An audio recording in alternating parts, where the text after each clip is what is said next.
Good evening. Last week, the leaders of the country's four largest parties got the question time treatment.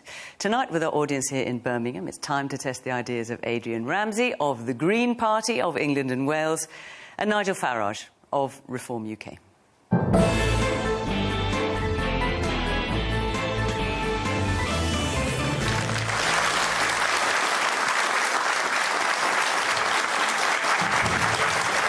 Each of our two guests will face 30 minutes of questions from our audience, who represent a mix of political sentiment, including many who are still making up their mind, and supporters of both the Greens and Reform. First up is the co-leader of the Green Party, Adrian Ramsay, and after half an hour it will be the turn of Nigel Farage, the leader of Reform UK. And as always, you can join in what will no doubt be lively conversations on social media. So, let's get going, shall we? Please welcome our first guest, Adrian Ramsay. Thank you very much. Good to see you again. Thank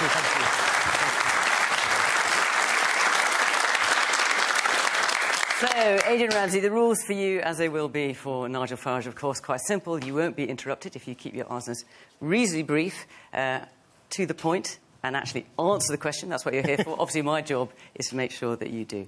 OK, let's take our first question, please, from Graham Wallin. Good evening.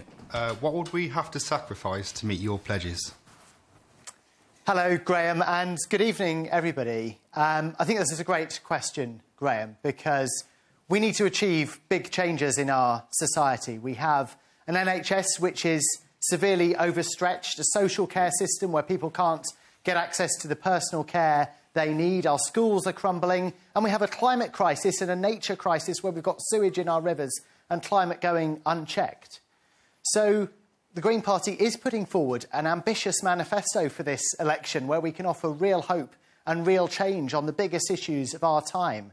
And that's about offering a vision for a different type of society. So in terms of what would people be sacrificing, well, I think it's about what people would be gaining, because at the moment, people can't get access to an NHS dentist. Where I am in East Anglia, there's not a single NHS dentist in Norfolk and Waveney taking new patients. People can't get access to a GP when they need one. The hospitals are full of patients in corridors, and we have a climate and nature crisis that we're not getting to grips with. So what we're arguing is that we should put in the investment and ask the very richest in society, multimillionaires and billionaires, to put in modestly more so that we can have a society where people can get the services they need when they need one. We can have a clean environment, because people say to me all the time they're thinking about what the future's going to be like for their children and for their grandchildren. And I think we all know that we need to step up action on the climate crisis, both to adapt to the changes that are already happening, but to avoid the runaway climate change that will affect us all dreadfully if we don't get to grips with this. Well, should we talk about some of the specifics? Because Graham's question is, what would we have to sacrifice to meet your pledges? So let's talk about cars, for example. Because obviously you would like us all to drive, all of us here, to drive electric cars. And what you're suggesting is that everyone has to scrap their petrol and diesel cars by 2035. That's tens of millions of cars. That's potentially the cars of lots of the people sitting here. How are you going to recompense people for doing that? Well, that's a good question, Fiona, and there does need to be... I'm sure you'd like an answer. There needs to be a scrappage scheme as part of any plan to move away from fossil fuel vehicles. And, of course... And have you costed for that? And how much would people expect to get? Our manifesto is fully costed, and what I would say is that as part of a plan to say we have a date where no new fossil fuel vehicles come onto the road, of course, from then on, there'll still be lots of second-hand fossil fuel vehicles that people may buy. But what it will do is it will support the electric vehicle manufacturers to install infrastructure and make it easier for people to use. Just to be clear, in terms of scrapping cars, so what exactly are you suggesting? That we all have to scrap our petrol and diesel cars by 2035? I think that's what you're saying. We want to have no petrol and diesel cars on the road by then. So given that you're saying it's in place as well. Well, that's what I'm wondering. So given that it's fully costed, you there in your black and white shirt, let's say you've got a petrol and diesel car. How much would you... What's your name? Ryan. Ryan, how much would you pay him for his petrol and diesel car? I'm not sure I have that specific figure. But then how do you know it's fully costed? Well, because I can tell you about what the figures for our manifesto as a whole are seeking to achieve in terms of the transition to net zero. And one of the big parts of that is we've got to invest in our public transport system, because we have some of the most expensive trains and public transport in the UK, if you can get onto public transport at all. There are so many villages where I am in East Anglia where people no longer have a bus at all. So you've got to put the investment into improving the public transport before you start bringing in the measures around helping people move away from their cars or other measures that would eventually help with that transition. And so should we talk about the public positive transport plan? So let's talk about the public transport. So you want to introduce a frequent flyer ban, a levy, and ban domestic flights that would take less than 3 hours by train. So say, for example, you're coming from Manchester to London by train. It's actually more expensive on certain flights, quite a lot more expensive, to come by train than it is to fly. So again, I mean, just coming back to Mark's question in terms of what it might cost people, what would you do about that? I think that's a really good question, Fiona, because it absolutely shouldn't be the case that it's more expensive to get the train, often substantially more expensive, isn't it, to get the train within the UK than it is to get a flight. And the flight is several times more environmentally damaging. And I think most people want to do the greener option, but the greener option's got to be the cheaper and more convenient option as well. So how would you make it cheaper? Well, that's at the moment, there are huge subsidies that go into the aviation industry, whilst we have some of the most expensive rail prices in Europe. And so one of the things we would do is to bring the railways back into public ownership, which I think people would really like to see, to ensure that they are run for public benefit, not for the huge profits of the rail companies. So, Mark, you had your hand up again. What would you like to say? Are you convinced by what you're hearing? Are you convinced by what you're hearing? I don't understand. I thought the Green Party were against HS2 and schemes like that, which is improving high-speed rail, so why were they against it? So we want to see far more investment in public transport and, in particular, in improving regional and local connections here in the Midlands, in the north, in all parts of the country. We did have concerns about the huge cost and also the local environmental impact along the London to Birmingham route of the particular proposal for HS2. But that route's happening now, and what the government said is it's going to scrap the perhaps more helpful leg of HS2, which was going to be in the Midlands and in the north, and it said it'll put that money into regional and local transport networks for the Midlands, for the north, for the whole of the country, all of our regions. I'm in a region in East Anglia which is underinvested. I think probably you in the Midlands and in the north, Phil, your public transport's not been invested in. And my question to the government would be, it said it was going to invest that HS2 second leg money in local transport. Where's that happening? Have you seen the improvements to public transport where you are? I know I haven't. So we need to get that investment into local and regional rail services, into improving bus services, so that people do have that option for public transport wherever that's practical. There's quite a few hands up. Let's get round to some of you. The woman there in the... Hello. Hi there. Just going back to your comments about us all scrapping our petrol and diesel cars and having electric vehicles, what are you going to do to actually put in place the infrastructure across the whole of the UK to support that? Yeah, absolutely. What's your name, sorry? Dee Williams. Dee, thank you for your question, Dee. I think that's an absolutely crucial question. You know, I've sometimes been asked a gotcha question from interviewers in this election about, you know, do I have a car? And I do own a car, which I use when I need to. It's a hybrid car. I would have got an electric car, but the house that I lived in when I got it was a terraced house where there was no charging points. And I'm sure lots of people will face barriers like that, or financial barriers. You might want to get an electric car, but it's too expensive, or you're worried about the infrastructure. So that's got to have the investment, both from government, but also the reason why I think we do need to have a clear timeline for moving all of our vehicles to electric and away from fossil fuels is that gives the private sector a clear timescale to work to for putting that investment in. And when the government changed the goalposts that the Conservative government actually had itself in place for moving away from fossil fuel vehicles, they pulled the rug away from the electric vehicle sector, as they did from the renewable energy sector, when they were all geared up for putting that investment in. So if we're going to get the business opportunities and work closely with business to make these changes, we have to give them the confidence that they have on the timescales that are there. And it's really odd to me that a Conservative government would be so anti-business as to pull the rug away and also be talking down the UK so much when we could be playing a lead in this green transition to a greener future. People say to me all the time, you know, what can the UK do on climate change given what China's emitting? Well, what we can do is what we've done in the past. We can be patriotic. We can say, we are going to lead the world into the green industrial revolution of the future, with all the jobs that will bring, the bills it will bring down, and it will create a better society as well. Let's take another question, because that sort of leads into another. Derek Chapman, whereabouts are you sitting? Yeah. There you go. Good evening. It's lovely to have your green vision, but what I would like to know is how are you going to get countries like China and India to go green? So just to put that in context, so China accounts for something like 30% of global emissions. India's about 7%, and we're about 1%. Well, what an important question, and you preempted what I was just starting to talk about, because it is a question that's often raised. And of course, climate is a global issue, and the UK government needs to play a global role in advocating for the changes that are needed, but also in leading by example, because what we do here in the UK does still have an impact internationally. We shouldn't talk ourselves down in that respect. And also, the changes that we need to make for the UK will benefit us regardless of what other countries do. But specifically, the question is about how we're going to persuade China and India, given that they Well, I'll tell you one specific thing I would do. In terms of our global influence, do you think China is watching us and thinking, OK, they're thinking twice about gas licences, for example, which actually is, and the current government is not the case, but say under Labour it would be the case. Do you think that would...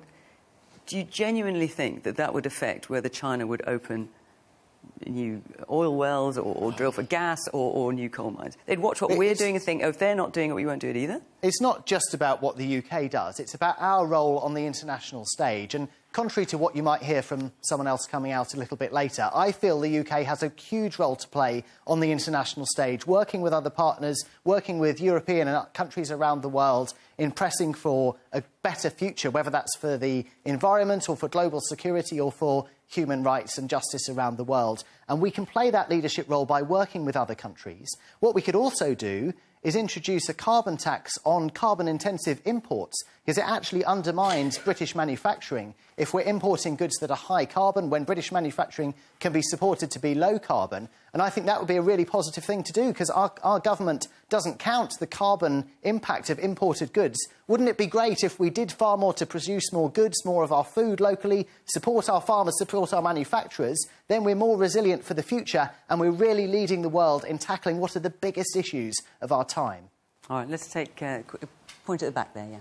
I think one of the things is that we are 1% of the emitters of these greenhouse gases. Yeah. 30% does come from China, but maybe what should happen is we buy a lot of products from China, and maybe some of the 30% should be attributed to the countries that buy from them, that then we may stop buying products from China and produce them in this country a bit on a greener level. Okay, could I just add one point to that, which is that we are talking about this in a global context, and of course it's a global issue.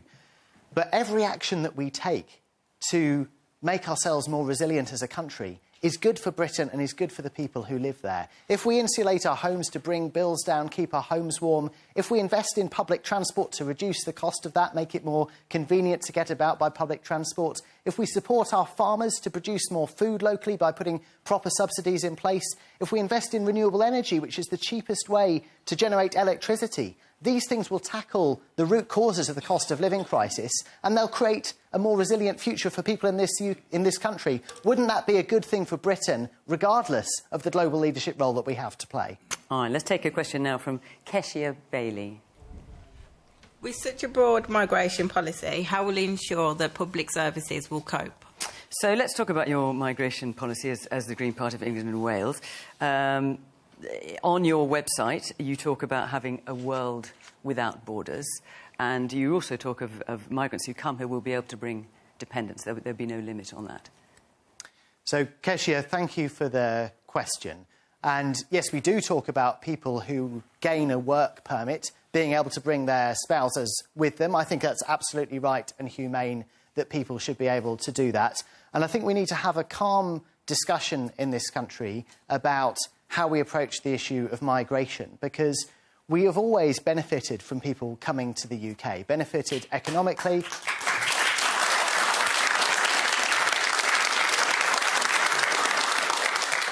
We benefit economically, we benefit socially. I'm sure we all know people who come to the UK to support us, and we only have to listen to the horrific comments that were exposed on Channel 4 last night of people immediately around Nigel Farage to remind ourselves of just what a stark future we could be heading in if people back him and reform in this election. So what does a world without borders look like? Well, let's talk specifically about that, because that's quite a statement. It's not one that any other party, any mainstream party is making. So does that mean that anyone who wants to come can come? Irrespective of numbers, if you want to come, you can come. So you're quoting something that people sometimes talk about as a long-term vision in a very I'm only different quoting because it's on your website. Well, what I'm here to talk about tonight is our manifesto for this election for the next 5 years. So are you distancing yourself? I'm saying it's not something that we think is realistic in this next 5 years of this next Parliament. But maybe what we think is needed. Well, there are a number of things that need to happen. The first thing we need to do is to recognise that in terms of people coming here to work, you're more likely to be treated by someone who's a migrant from another country in the NHS than you are to have a migrant in front of you in the queue. And I've been spending the last few months supporting a close family member of mine who's been in the hospital, in Norfolk and Norwich Hospital, now in the care system, and has had fantastic support from staff who are severely overstretched in the NHS, and I hope we get to talk about NHS funding later on. But the point I'd make is our health system, our care system are dependent on skilled people coming from other countries to run them, just as so many other sectors are, and so many sectors that have struggled in the last few years as employment and migration policies have changed since Brexit. So I think we need to recognise and value the skills that people bring. And the people that have supported my family, and I'm sure support yours in the NHS, we need to welcome the skills that they bring to this country. Man there in the glasses. It's all well and good to say immigration's great, and I think most people know that. But for 12 years in a row, we voted in a mandate that would reduce immigration, and it never happened. So is it now your opinion that we should just forget that and go with, forget that that's not happened, leave it be? Well, there are a number of issues that we need to address. We've talked about people coming here to work. If we look at why people are coming to seek asylum, which is actually a much smaller proportion of the migration, but the one that often gets the attention, well, first of all, I don't think anyone wants to see the horrific scenes where people are risking their lives coming across the channel on small boats, and people often dying, being exploited by the horrific people smugglers who take advantage of people in very vulnerable situations. We have a proud record in this country of welcoming people who are fleeing war or persecution, or increasingly poverty or changes in the climate, which is particularly affecting poorer countries around the world. And we need to play our role internationally, working with all countries in the world in supporting a fair number of people who are seeking asylum. But we also need to look at what are the reasons why people are fleeing their homes. It is about poverty around the world. It is about war. It is about changes in the climate. And that's why the Green Party is alone in this election in saying we would not only restore the international aid budget that this government so dreadfully cut, which so many Conservative voters, let alone Green and other voters, were angry with, we would increase that budget and we would put more money into climate finance to support poorer countries in the world with adapting to the changes in the climate. And the man you might hear from later on will talk down changes in the climate. But if he's really serious about making sure that people around the world don't need to leave their homes and that we can actually address the real security challenges this country faces, then the big issue that people care about that I hear on the doorstep is that people know we need far stronger action to protect and defend our environment for future generations. And it's only the Green Party that's willing to stand in this election, and every vote the Green Party gets across this country, every Green MP that's elected will be a strong voice in Parliament, pushing that new government to be bolder in the way that's needed for defending our environment and for putting in the funding that's needed for restoring our public services. All right. There are quite a few things in your manifesto which a number of people have asked questions about, some of which not everyone may be aware of. So, Hannah Carroll. Hannah, there you go. Hello. My question is, your manifesto mentions scrapping the PREVENT programme. How are you planning to tackle hate crime, misogyny, anti-Semitism and Islamophobia? And for those who aren't necessarily up to speed on the PREVENT programme, the PREVENT programme aims to stop individuals becoming terrorists. That's its overall aim, using local authorities, community organisations, and obviously police play a major role in that. And your plan is to scrap it. Well, thank you for that question. And of course, all of the issues that you raise need to be taken incredibly seriously. Misogyny, hate crimes are a major issue in this country. Violence against women and girls is a major issue. Islamophobia is clearly a major issue. And sadly, the divisiveness that we've seen in this election, I fear, can only play to extra divisions in society. And we all have a role to play, whether that's politicians, whether it's any of us in society, to promote a more harmonious approach. And it's a bit of an issue in your own party, isn't it? I mean, let's just talk about some of your candidates. Adam Pugh, who's a candidate for Deptford and Lewisham North, he tweeted about Royal Navy vessels sailing to the Mediterranean to support Israel. Obviously, as we all know, there's a war going on there in Gaza. He said, "I hope they sink." You've got Natalie Anderson. She's a candidate for Woking. She said online that this is a report anyway, that the 7/10 attacks, the October 7th attacks on Israel were orchestrated. You've got Simon Anthony. He's, again, a candidate of yours for Barking, compared Hamas to the French resistance. They're still candidates, so I assume you support their views. I don't support any of those views that you've just outlined, Fiona, but I'll tell you so what... So why are they still candidates, then? Well, if there have been concerns raised about particular candidates, as there have been with some of our candidates... I mean, these concerns have been around for a good few weeks. Then those concerns are properly investigated through the right channels inside the party. Those channels are separate from the party leadership, which is a matter of good governance, according to bodies like the EHRC. So, but the election's... Hang on, the election's only a week away. There have been instances where there have been Green Party candidates who were selected, who are no longer going forward. 5 out of the 574 candidates across England and Wales.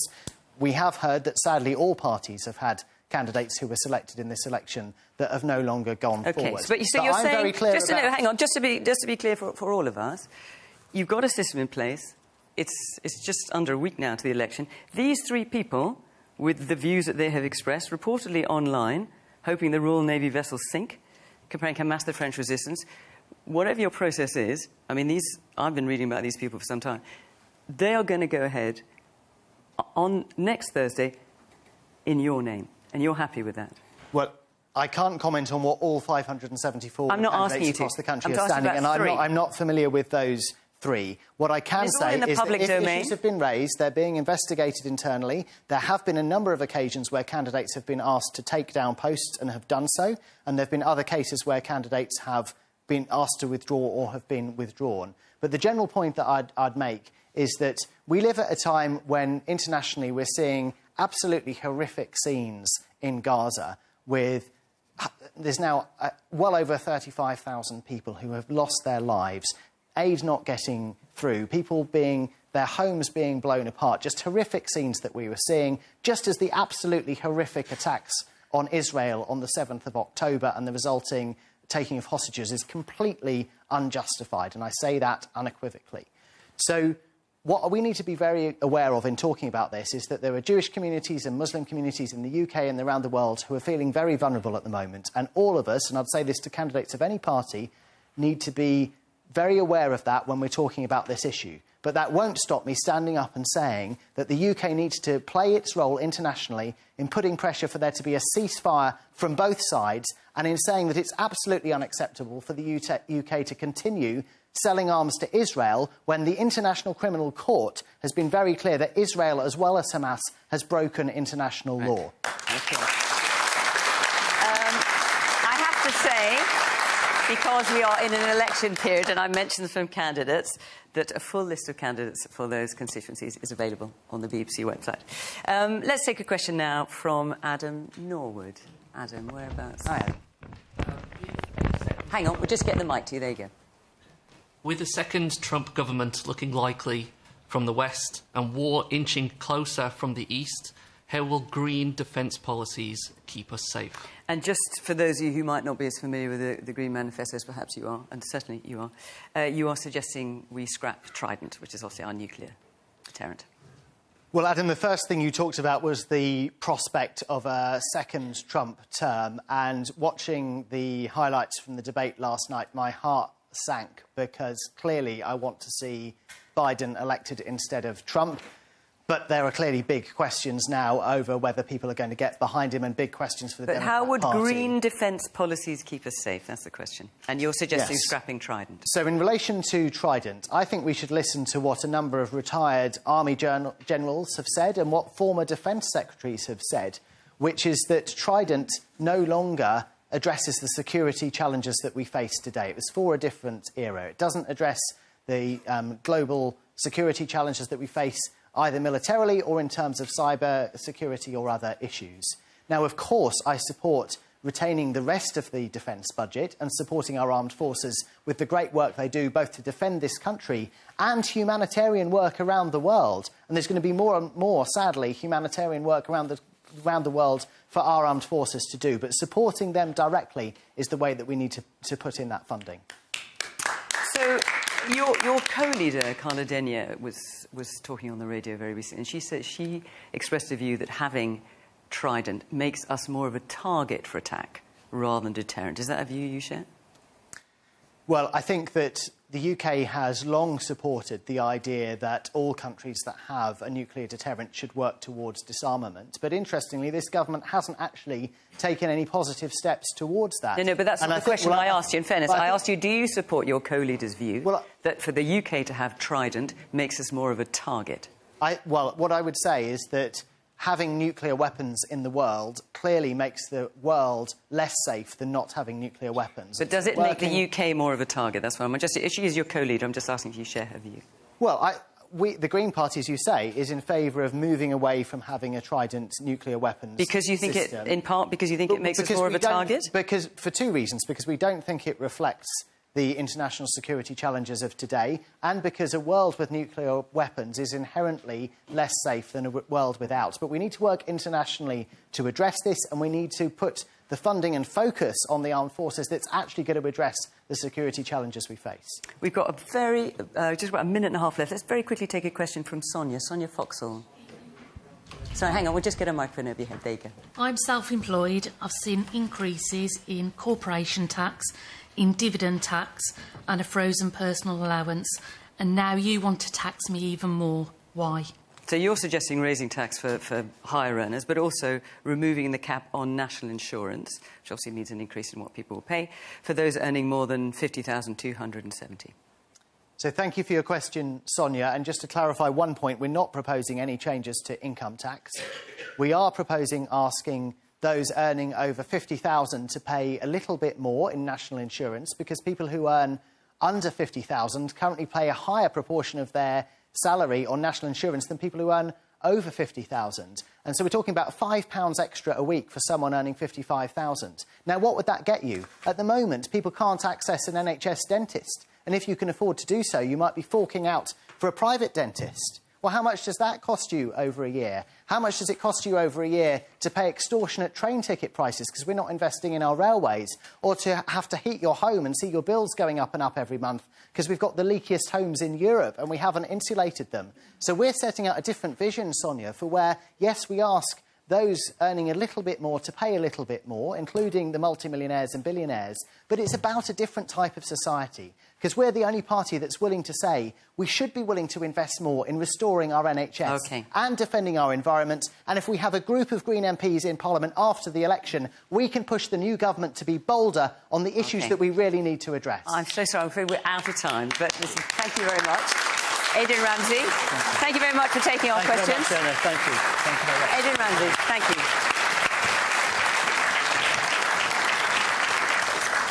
So that's the first half of the programme. Now let's move on to our second half. I'd like you to please to welcome the leader of Reform UK, Nigel Farage.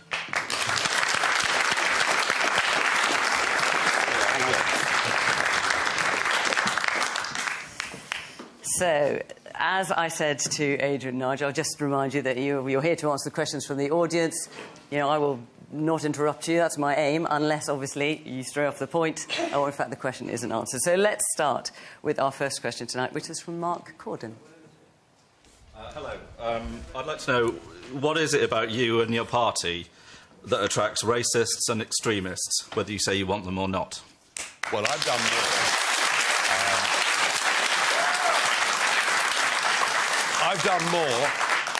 I've done more to drive the far right out of British politics than anybody else alive. I took on the BNP just over a decade ago. I said to their voters, if this is a protest vote, but you don't support their racist agenda, don't vote for them, vote for me. And we destroyed them. I've never allowed in parties I've led anybody who was even a member of an extremist organisation to join our parties. What happened over the last weekend was truly astonishing. A tirade of invective abuse directed at the Prime Minister. I mean, the whole thing was unbelievable. It didn't ring true. So I checked it out. It turns out the man that did this is an actor. He was contacted by the Telegraph this morning. He denied he was an actor. We then found out, yes, actually, he is an actor. He's worked in the past for Channel 4. On his own site, he says, I'm a well-spoken actor with an alter ego. I do rough talking. Let me tell you, from the minute he turned up in that office in Clacton and I saw him, he was acting from the very start. He even says on his website, hire me, I do undercover filming. Should we just explain? Let me finish. No, just in case people aren't totally familiar with what you're talking about.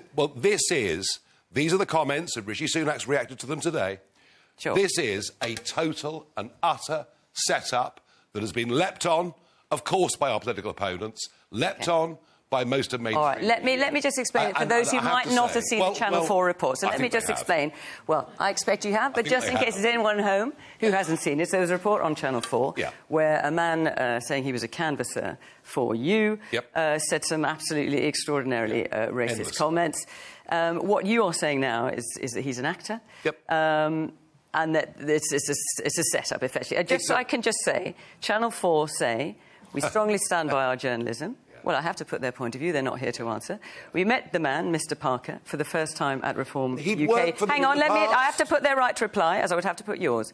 We met Mr. Parker for the first time at Reform UK party headquarters, where he was a Reform Party canvasser. They say they didn't pay him, they didn't know him, and that he was filmed covertly. So if it was a setup, when you're saying it was, very clear, you've been saying that all day, who set it up? Are you saying that Channel 4 paid this guy? They're denying it. Paid this guy to set you up? Channel 4 used a production company, which of course gives them deniability. What I have no doubt about is this guy was in his alter ego. I've even found now on TikTok this guy doing sort of Alf Garnett type stuff. This was a comedy act, but it was designed to hurt us. And sadly, some people believe it. And let me promise you. So who do you think would have done this, Nigel Farage? I want nothing to do with people like him, and he has nothing to do with us. He's somebody who turned up, we didn't know who he was, and by sheer coincidence, he happened to get teamed up with Channel 4, who we'd worked for in the past. I'm sorry. So in order for this theory to be right, I'm not saying it's wrong or right, I don't know. Not a theory, I'm telling you that he lied to the Telegraph. No, what I'm saying is in order for what you're suggesting to be correct, someone, I'm assuming you're saying, you're being careful not to say it's Channel 4, but someone must have paid this man to basically pretend to be a racist and therefore to smear you. So that must be someone from within the media, I assume. Is that what you're saying? It may well have been the production company, or it's the guy himself who wanted publicity to get more parts. I don't know. And then contacted the media company to make sure they filmed at the right moment? What I know is this is a political setup of astonishing proportions. Right. Mark, what do you think of what you're hearing since you asked the question? Well, I mean, that's one example from today, but what about the multiple examples from throughout your career? I mean, I'm asking about everybody who said things about shooting people coming across. No, sorry. That was what that man said yesterday. And by the way, if you doubt what I'm saying, I'm back in Birmingham on Sunday. We're holding an event. It'll be the biggest event of this election campaign. I'd love you to come along. Our star speaker, Zia Youssef, who is a practising Muslim but a proud Brit, and he's going to come along and explain to us why immigration and relations between communities and the growth of extremism are the most important things in this campaign. And one more thing. When I went into the European Parliament 5 years ago at the head of 29 MPs, the biggest group in the whole of Europe, ironically, they were the most diverse group of politicians ever seen in the European Parliament. Well, you've made it quite clear. So I stand on my record. OK, well, let's talk about your record. You've very clearly wanted to distance yourself from this man, Andrew Parker. We've all heard that. Anyone. Anyone. Let's talk about some of your candidates. So I've thought long and hard about this. The kind of language that is ascribed to them, that is reported as having been said by them, is not the kind of language I would ever use. But also, we know what we're talking about, and forgive me if I offend you at home, I'm going to repeat some of it. So Leslie Lilly, candidate for Southend, East and Rochford, who said of migrants on small boats, more scum entering the UK, I hope your family get robbed, beaten or attacked. Edward Oakenfull, your candidate for Derbyshire Dales, who says importing sub-Saharan Africans would dilute the IQ of the country. Your candidate, Robert Lomas, Barnsley North, who says, and these are difficult words to say, black people of Britain should get up off their lazy asses and stop acting like savages. I apologise to those offended by that. These are your candidates. Why are they still your candidates? I don't know any of them, obviously, but this has been widely reported. Why are you still standing by them? Hang on a second. As you just went through with the Greens, you know, every party's had problems in the snap election. I organised a professional London vetting company. We paid them £144,000 up front to vet our candidates. They didn't do it. Now, I think this was the first of a series of the establishment not wanting us to do well, and I'm afraid I'm seeing it from the Russia hoax to what happened with this guy yesterday. And the reason is very clear. Well, hang on, that's not the question I'm asking. The question I'm asking... Well, I paid... and Mark here talked about things that have been said by candidates. Now, hang on, Nigel Farage, please answer this question. This has been widely reported. These comments... Hang on, let me finish. These comments by your candidates have been widely reported. You don't need a vetting company to fund. They're out there in the public domain, in the newspapers, online. Why are they still standing as your candidates? I inherited a start-up party. Remember, I've been doing this... Why are they still standing as your candidates? Well, they're not. They've been disowned. In most cases, they've been disowned. With people like Lily from... I mean, honestly, what he said is criminal. So why is it your candidate? Wrong. I have no idea why this man... You are the leader. I wasn't. You are now. I inherited this. It was a start-up party. I paid a professional London vetting company to weed this out. The work wasn't done. We're a start-up, and all start-ups, whether they're business or political parties, get some wrong uns in the end. Well, now I've pointed it out to you. Are you going to withdraw your support from these people? I wouldn't want anything to do with them. So, shall we take it that you have withdrawn your support from these three people? I want nothing to do with them. OK, let's take some more questions. Yes, the man there in the glasses. Yeah, I mean, I know some of my friends, they have start-up companies, but none of them employ a whole slew of massive racists like you. So I credited you with more intelligence than to say it's an actor. And I'm not an actor myself, but I want to defend actors. Not all actors are racist, but, you know, probably the only actors who are racist are the actors in your party. Well, hang on a second. The Labour candidate, but we're talking about Clacton here, the Labour candidate in Clacton has made some deeply offensive, racist remarks, so much so that Keir Starmer has banished him from the constituency and said, go to the Midlands. So you get people in all parties saying wrong things and bad things. Wherever I find it, I always drive it out. And I've done that all my career. Well, they're still standing, but from what I understand, you're going to stop them standing for reform anyway from now on. Yes, a woman in the red and black top there. I just want to know, when are you actually going to take responsibility of your actions and say sorry and stop making excuses? I'm not going to apologise. I'm not going to apologise for what... And we'll find out the full truth. But I promise you, what happened over the weekend, what was on the front page of the Times today, is a set-up, a deliberate attempt to smear us. It's almost... When you look at it, what he said is almost unbelievable. A constant stream of invective. And he does this for a living. He does it professionally. And he came along in his alter ego and did it. It's wrong. It's not a million miles from what these candidates are reported to said. It is the woman with the blonde hair here. Nigel Farage, I just have a question about being a paid actor. You also run you are online on a website called Cameo, where you'll record paid shorts of you doing roasts or pep talks for people. I was just wondering, your cheapest ones you do are £70. If I paid you £70 now, would you admit that this country would be nothing without our rich history of immigration? Well, I tell you what.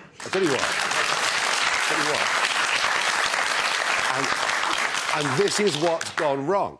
Because you talk about immigration, and it ran from after the war up until the millennium at net 30 to 40,000 a year. And yes, it worked. In fact, we had the most successful immigration policies of any country in the whole of Europe. No question. Now, it is so totally out of control. Just think about this. 2.5 million people have come in the last 2 years. You wonder why you can't get a house. You wonder why your rents have gone up 25% in 4 years. You wonder why our infrastructure is struggling. You wonder why, we have to build a new house every 2 minutes just to cope with the numbers. And that's the issue. It's now running at numbers that are literally unimaginable and are diminishing the quality of life of everybody in this country. And frankly, this should be the biggest issue of this election. OK. So many of you asked about this topic. I'm just going to go take a couple more and then I'll move on. Man in the blue and white check shirt. I've just listened to you talk about how the establishment are against you and how everything's a conspiracy theory. Why can't you accept that it's your violent, racist rhetoric that's causing this, and it's not an establishment that's against you? I'm sorry, that is unfair and wrong in every single way. I just talked there a moment ago about the immigration problem, which is numbers. I talked a moment ago about Zia Youssef, a practising Muslim in Britain who's the biggest donor to our party in this campaign. I talked about my previous history of really helping to close down the BNP. I don't accept, sir, what you've just said for one moment. OK, let's just one more point. The man in the shirt just behind you, yeah.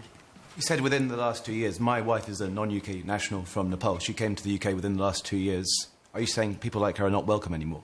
What I'm saying is we cannot have limitless numbers of people coming into Britain. It is making us poorer. It is diminishing our quality of life. We need to get back to where we were, where we had a sensible policy, where people came to us from friendly countries all over the world, and it was a success. We cannot go on with net migration running at 750,000 a year, despite, by the way, the Conservatives promising in 4 consecutive manifestos to reduce net migration to tens of thousands a year. And the funny thing is that Keir Starmer, on his 6 priorities, doesn't even talk about this issue, simply doesn't seem to care. And I think people are joining up the dots that actually the overcrowded country we're living in is not working.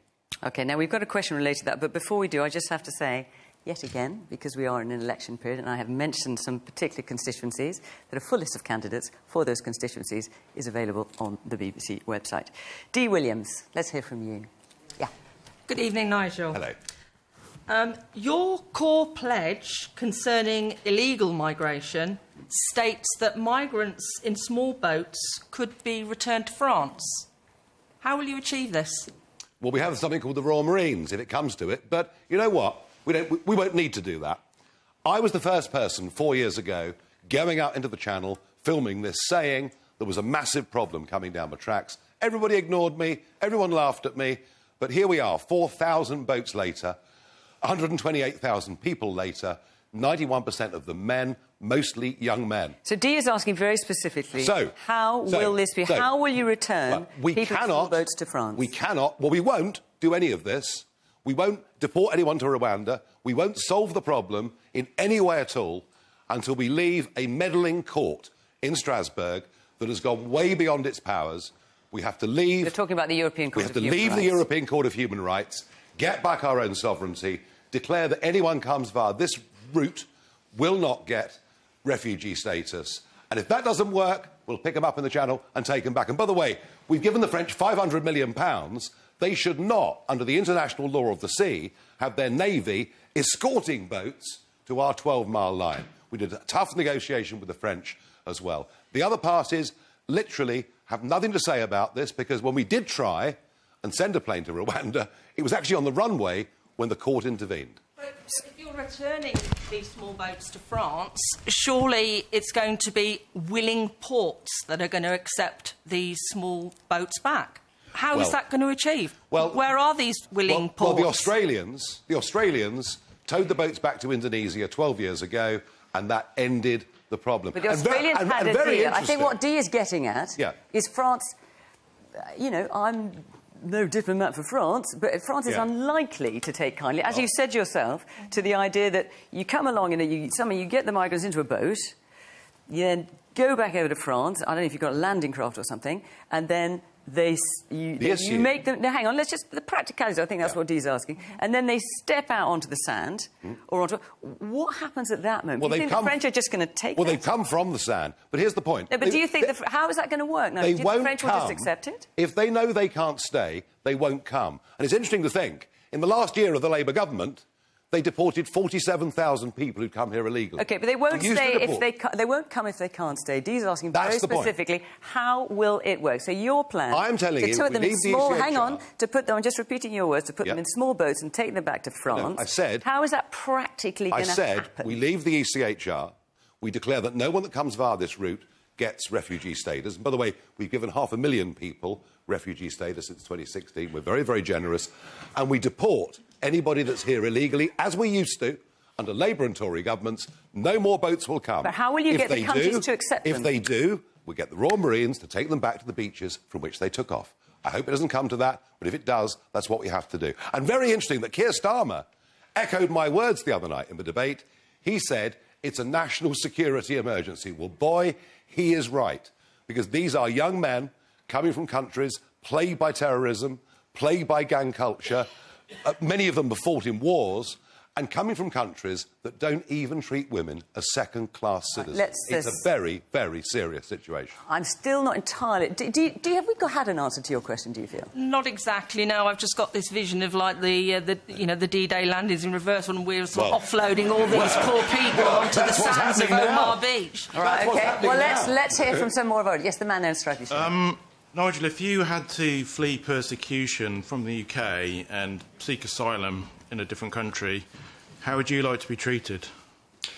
The way that we've treated 500,000 people since 2016, and the way we did in the past with the Ugandan Asians, and the way we did a couple of times with Jews fleeing Russia or fleeing Austria or Germany. We, of all European countries, have always understood what a genuine refugee is.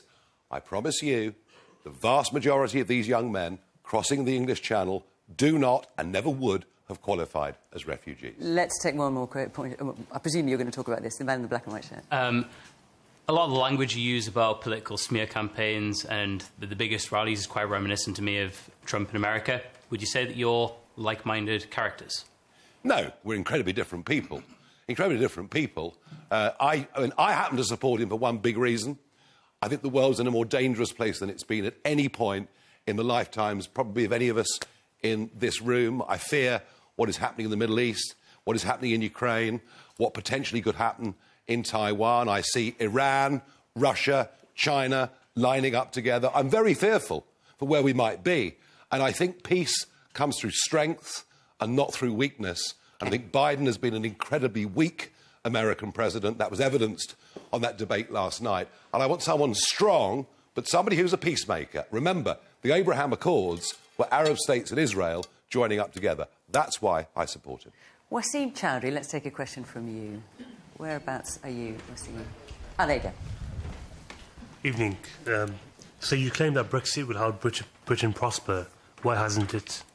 In economic terms, if you look at our exports, we've gone from the day we voted Brexit to now from being the world's 7th biggest exporter to the world's 4th biggest exporter. Not in trade, as I'm sure you'll concede. Well, trade and services. In services and gold, but not in trade. Well, trade is both. Trade is both. So, not in goods, I'm so sorry, in goods. No. Well, in goods. Well, we've given up manufacturing things is part of the reason for that.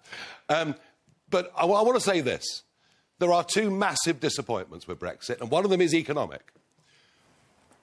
5.5 million men and women in this country running small limited companies or acting as sole traders, living under a huge, burdensome rule book, living under VAT thresholds that are too low, damaging genuine growth and prosperity in the economy. Those of us that voted Brexit, those of us that saw an 80-seat majority for Boris Johnson in 2019, the opportunity to free up those small businesses, to get rid of rules and regulations, and the Conservative government have done none of it. And that is a huge regret. It's not a failure of Brexit, it's a failure to deliver what people voted for. Wasim, since you asked this question, if you don't mind me asking, how did you vote in the EU referendum? I voted to leave. And you're asking this question because you're happy with what you're seeing now or unhappy? I'm unhappy. I understand Nigel's not the Prime Minister, but, I mean, on the ground level, for the common working man and woman, nothing's changed. Everything's expensive now. People are really struggling with the cost of living crisis. I don't think... I mean, what's needed at the moment is so vast that I don't think anyone's really put anything serious forward. And I think many working-class people look to you... to Nigel? Yeah, to Nigel to deliver on Brexit. I'm a Labour voter. But I voted for Brexit, and I thought things would possibly change, as did many people. But on the ground level, if you look at what's happening at the moment in the country, there's a lot of poverty, and there's a lot of people who are, struggling at the moment, and who cares about them? No one cares about them, because I think you have one group of people who live a certain way, a very small number of people, and then you have everybody else, and I don't think they can resonate with how the average common man and woman in this country lives, and it's all well and good to just talk about one issue, but there's a much wider issue. And obviously, Nigel, I totally get that, and that's why the main policy platform, domestic policy platform, that we're running on in this election that will make a huge difference to that group of people you're talking about is to lift the threshold at which people start paying tax to £20,000 a year. Why? Because it means the lower paid in society will be better off, and you've talked about increasing poverty. But crucially... Can I just... Wait a minute, Nigel. Can I just challenge you on that? Because I know that's something you've said before. I have. But you've got other people analysing your policies and saying that actually the top 10% of households would receive, under your policies, 28 pence for every pound, but the bottom 10% would only get 2 pence for every pound. So the richest households would... There'd be an increase of 4.3% for them, but only 2.3% increase for the poor. So how is it benefiting the poorest? No. In percentage terms, those that would benefit the most are those on low pay. But here's the crucial bit. Well, not according to some economists who are saying actually it would be much more. Well, we don't think percentage increase. We don't think that staff nurses in hospital should pay 40% tax, right? People have been dragged in to higher and higher taxes. But just to check, so you're saying my figures are wrong, are you? In percentage terms, they're wrong, yes. OK, so that's the IPPRs coming out. They're wrong. The biggest percentage winners are the lowest in society in terms of income. And let me tell you, benefits. 9.2 million people of working age not working. They're not all layabouts. There are many people, I bet we all know people, on benefits who'd love to get back to work. But if they work for more than 16 hours a week, they lose their benefits. They're better off staying on benefit than going to work. They're the winners. They're the winners out of starting tax at £20,000 a year. Mums with small children and many others. And I tell you what, that would do more for the poorest in society, more than any of the other parties have even considered or discussed. Well, at the back there, yes. Hello, I'm a doctor in the NHS. My parents and myself were migrants to this country. You've said that the reason that there's waiting lists for the NHS, there's not enough houses, there's not enough, the cost of living's too high, is because of migrants. But since Brexit, there's been shortages of critical medications in the NHS, from what I understand, because of supply chain issues, such as IV paracetamol and other medications that help people not die.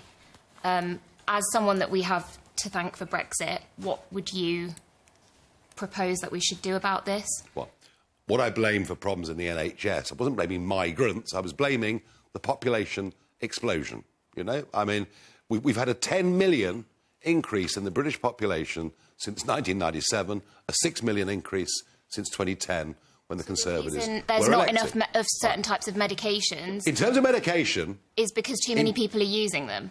Is that what you're saying? The reason we have a waiting list... she's asking specifically about the difficulty. You're asking very specifically, because you mentioned paracetamol and ibuprofen. Well, here's the point.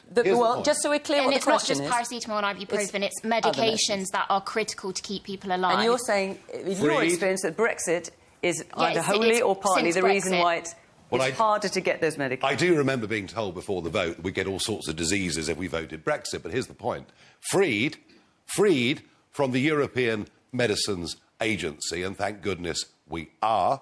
And if as a doctor you believed in the vaccine rollout, of course, you'd have noticed, and there are questions about it, but you'd have noticed our vaccine rollout was way ahead of Europe. Why? We'd left the European Union. Nigel, in fairness, you're not at all answering her question. Her question is about a shortage of medicine. We now are free from the European Medicines Agency to run our own procurement policy, which means we can buy whatever drugs we need from anywhere in the world without having to get them registered. It's not working. Well, if it's not working, it's rather like, back to the earlier point, we are now free. We're in charge. We can buy drugs from anywhere in the world. If the NHS is failing to do that, that's on them, not Brexit. Man here in the black T-shirt. How much better off are you because of the taxes you don't have to pay through the UK leaving the European Union? I'm not. No, the opposite. You're all poorer because the tax burden is now, for working people, is now the highest since 1948. And this is the trickery. I mentioned earlier about staff nurses. 40p tax was the top rate of tax in this country, right? From the mid-80s right through to the end of Tony Blair's time. And 1.5 million people paid that top rate of tax. Because of sleight of hand and freezing allowances, by the end of 2027, it'll be 8 million people paying that level of tax. Fascinatingly, both Labour and Conservatives agree they're going to keep the tax bands frozen. You will all be paying more tax under the next government, whether it's Labour or whether it's Conservative. One there. We heard from the Green Party before you, and to me they felt full of hope. Listening to you, it feels full of fear. Does that bother you, that you give an atmosphere of fear and perhaps people vote for you because they're worried about what will happen? I want to help the poorest in society, lift them out of society, get people off benefits, which won't just help them economically, but psychologically too. I want to get a grip on the population explosion so that, for the NHS and others, we can start to catch up. I want our young people, our small businesses, to be freed from regulation, to become more profitable. Actually, what I'm offering is... And look, we know Labour are going to win, right? We've known from the start Labour will win. What I'm offering is a platform to campaign on for the next 5 years. It is positive, it is optimistic, it is about building a better Britain, but recognising that right now it's broken and the two leading parties offer no solutions at all. Man there in the black T-shirt, yeah, on the left. Nigel, how do you plan to pay for it? Like, there's a lot of stuff in your manifesto, but how do you actually plan to pay for all this stuff? Conservative and Labour, you know, they're not offering all these things you're offering, so how do you actually plan to pay for it all? Fair dues. By the way, I won't call it a manifesto, because I think the word association with manifesto is lie. So I'm calling it a contract. Yeah, but just to be clear, a contract has a legal status, so the people here potentially could sue you if you don't do what you say. So you might call it a contract. I think by any definition, it isn't one. I'm always prepared to take It's more like a manifesto. That's fine. Point number one, a racket that goes on between the Bank of England and the banks with their money. I'm not a big fan of the banks, as some might know. That's costing up to £35 billion a year. Point number two, the HS2 project, which is just hopelessly out of date for the modern world. I'd scrap the rest of that. We'd save £35 billion. But the big one. So you're just going to leave all the HS2 that's already been built, that's all just going to be scrapped, all the construction yards everywhere, very often in life, the first cut's the best cut. We started off with HS2 with an estimated bill of £38 billion. Suddenly it looks like it could be up to £150 billion. So money down the drain then, essentially? Yes, but rather than putting more down the drain. But the big one is this.